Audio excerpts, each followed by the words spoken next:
Habang ako'y nakatambay sa labas at walang magawa, biglang umatake ang aking pagka-direktor.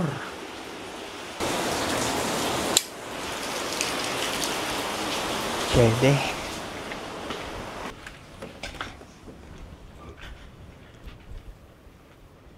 Manager.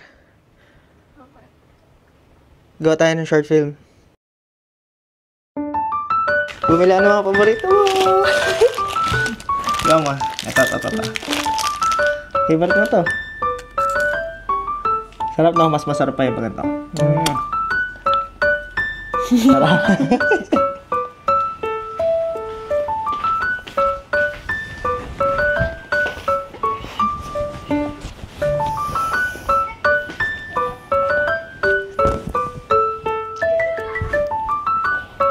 Magtubig ka muna. Thank you.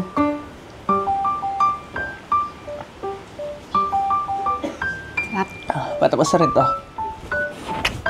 Thank you. Love you. Love you.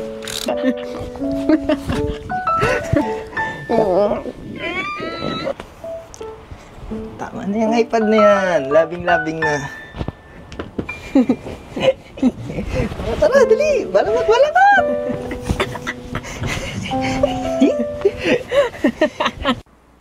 Ngunit kahit kayo ay kontento at kampante na sa isa't isa, talagang mapaglaro ang tadhana.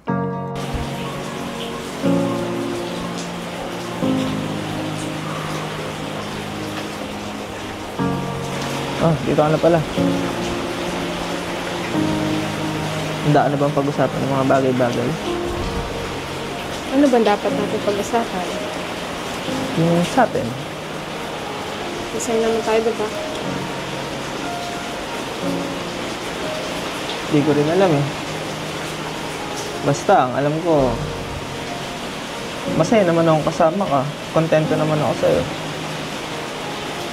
Pero di ko alam kung bakit bigla na lang may mga bagay-bagay na hindi tayo mapagkasunduan. Lahat na lang ng bagay kailangan pag-awayan. Kailangan natin pagtalunan. Hindi naman tayo immature. Ang bilis mo kasi mawala ng pag-asa. Di pa naman siguro ulit lahat, di ba? Palagi naman tayo pwede ulit magsimula. Kaya mo pang ilaban. Oo. Kasi hanggang sa huli naman, ikaw palagi ang pipiliin ko. Ito tayo, ngunit sa huli palagi pabalik pa rin sa'yo.